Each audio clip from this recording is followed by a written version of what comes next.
नमस्कार देवियों, सज्जनों और सर्वप्रिय छात्रों, आप सबका हार्दिक स्वागत है शिक्षा पॉइंट पर।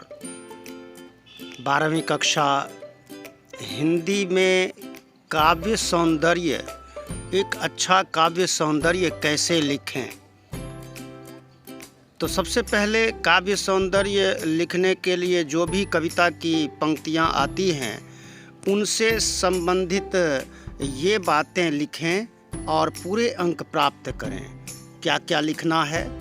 कवि का नाम, जो कविता है उसका कवि कौन है, कवि का नाम, कविता का नाम, कविता की भाषा, शैली, छंद, अलंकार, काव्य गुण, माधुर्य, प्रसाद, ओज में से जो भी हो, शब्द शक्ति, अभिधा, लक्षणा, व्यंजना में से जो भी हो।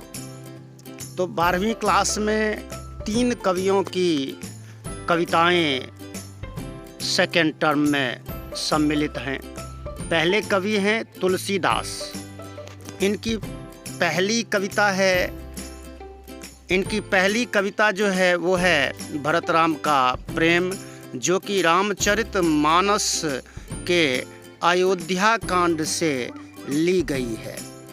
इसमें अयोध्या कांड में से ये कविता है और इसकी भाषा अवधी है, शैली दोहा चौपाई है, छंद भी दोहा चौपाई ही है। इसमें प्रमुख रूप से अनुप्रास, उपमा, रूपक आदि अलंकारों का सुंदर प्रयोग किया गया है। माधुर्य गुण संपन्न कविता है। अभिधा और लक्षणा शब्द शक्तियों का अति सुंदर प्रयोग किया गया है। इस कविता में भरत श्री राम से मिलने चित्रकूट जाते हैं और वहाँ भरी सभा में खुद को ही राम वन गमन का कारण मानते हैं। वे अपनी माँ कैकेयी को भी खरी खोटी सुनाते हैं। अंत में भरत सब अनर्थ के मूल में स्वयं को देखते और मानते हैं। दूसरी कविता है तुलसीदास जी की पद। यह कविता गीतांजलि से ली गई है। इसकी भाषा ब्रज भाषा है।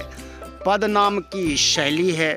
इसमें उत्प्रेक्षा, उपमा, रूपक आदि अलंकारों का प्रयोग किया गया है। अनुप्रास अलंकार आदि, अनुप्रास, उपमा, रूपक आदि अलंकार हैं। माधुर्य गुण, लक्षणा, व्यंजना शब्द शक्तियों का प्रयोग किया गया है। इसमें राम की माता कौशल्या राम से जुड़ी वस्तुओं को देखकर उन्हें याद करती हैं। विशेष रूप से घोड़ों की कमज़ोर होती स्थिति उन्हें बहुत सताती है। दूसरे कवि हैं मलिक मोहम्मद जायसी। इनकी एक कविता है 12 मासा, जो कि पद्मावत नामक ग्रंथ से ली गई है। कविता की भाषा अवधी है। दोहा चौपाई शैली और छंद है। विरह का सूक्ष्म वर्णन किया गया है।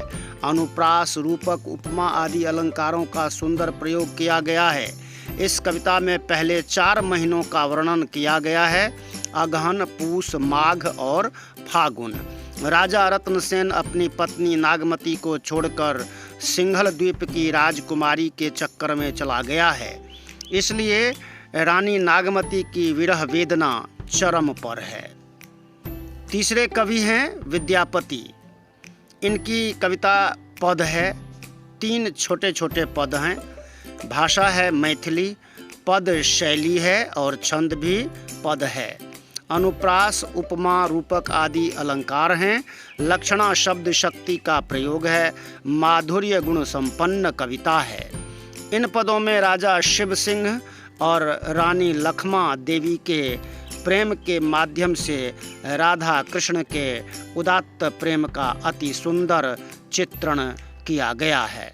तो प्रिय छात्रों, इन सब बातों का आप देखिए, किसी भी कविता से 2 या 4 ज़्यादा से ज़्यादा पंक्तियाँ आती हैं। उन पंक्तियों में आप फोकस बनाएं और विशेष रूप से ध्यान रखने की बात यह है कि आपको कवि और कविता का नाम अवश्य पता होना चाहिए कि ये जो पंक्तियाँ प्रश्न पत्र में आई हैं वो किस कविता से हैं, उसके कवि कौन हैं, भाषा आदि, छंद, अलंकार आदि का उल्लेख आप करेंगे तो ये जो 3 या 4 नंबर का काव्य सौंदर्य होगा इसको आप अच्छे से लिख पाओगे। धन्यवाद, नमस्कार। चैनल को लाइक, शेयर, कमेंट कीजिए, सब्सक्राइब कीजिए। धन्यवाद। जय हिंद, जय भारत, जय भारती।